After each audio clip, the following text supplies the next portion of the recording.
അപ്പം ഇതാ നമ്മുടെ കൊളസ്ട്രോൾ മാറ്റാനും എല്ലാം കഴിവുള്ളൊരു നല്ലൊരു കാന്താരി തന്നെയാണ് കേട്ടോ, കാന്താരി മുളക്. അപ്പം നിങ്ങൾ ഇനി പേടില്ലാതെ കാന്താരി മുളക് കഴിക്കണം കേട്ടോ. കൊളസ്ട്രോൾ ഉണ്ടാവില്ല. അച്ചാറിട്ടിട്ടോ ഉപ്പിലിട്ടിട്ടോ ചമ്മന്തി അരച്ചിട്ടോ എങ്ങനെ വേണമെങ്കിലും നിങ്ങൾക്ക് ഈ മുളക് കഴിക്കാവുന്നതാണ്.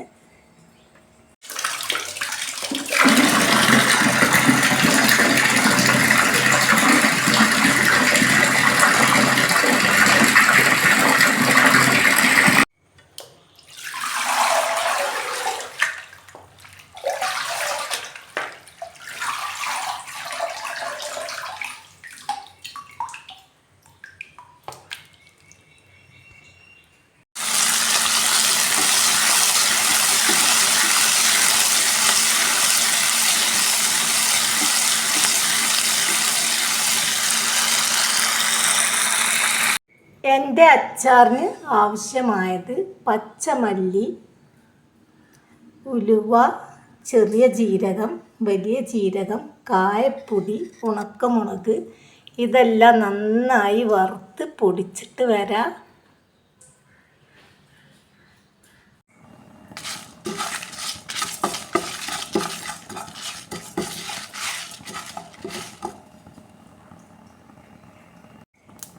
എല്ലാം കൂടെ പൊട്ടി വരുമ്പോൾ കുറച്ച് കടുകിട്ട് കൊടുക്കുക.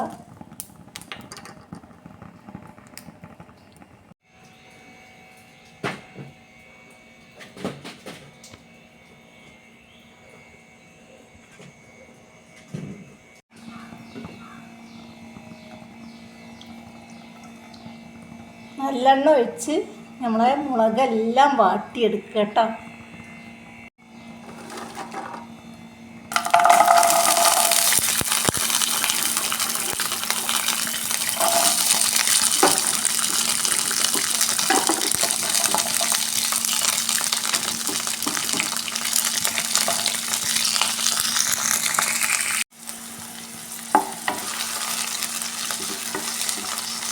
കൊളസ്ട്രോളിനെ നിയന്ത്രിക്കാൻ നല്ലതാണ് കേട്ടോ ഈ കാന്താരി മുളക്.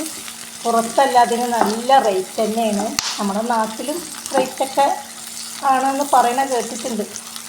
അപ്പോൾ നല്ല ഹെൽത്തി ആയിട്ടുള്ളൊരു അച്ചാർ തന്നെയാണ്. വിനാഗിരിയൊന്നും ഞാൻ ചേർക്കുന്നില്ല. അപ്പം ഇനി കാന്താരിനെ ആരും വെറുതെ വിടരുത്. അത്രയും നല്ല ഔഷധ ഗുണമുള്ളൊരു മുളക് തന്നെയാണിത്. മഞ്ഞൾപ്പൊടി ചേർത്ത് കൊടുക്കുക, ഉപ്പ് ചേർത്ത് കൊടുക്കുക.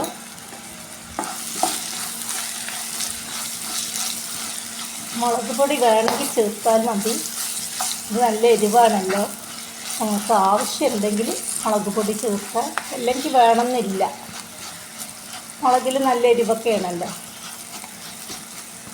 നിങ്ങൾക്ക് എരിവ് കൂടുതൽ ഇഷ്ടമുള്ളവരാണെങ്കിൽ കുറച്ച് മുളക് പൊടിയൊക്കെ ചേർക്കാം കേട്ടോ. ഇനി ഇതാ നമ്മുടെ പൊടിച്ച പൊടികളെല്ലാം ചേർത്ത് കൊടുക്കുക.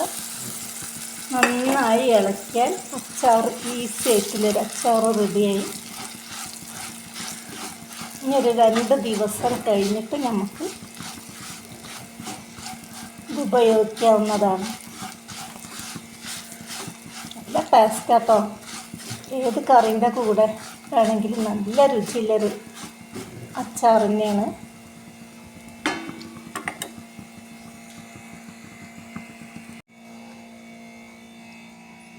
ഇതാ കുറച്ച് വെളിച്ചെണ്ണയോ നല്ലെണ്ണയോ വേണമെങ്കിൽ നിങ്ങൾക്ക് ഒഴിച്ച് കൊടുക്കാവുന്നതാണ്.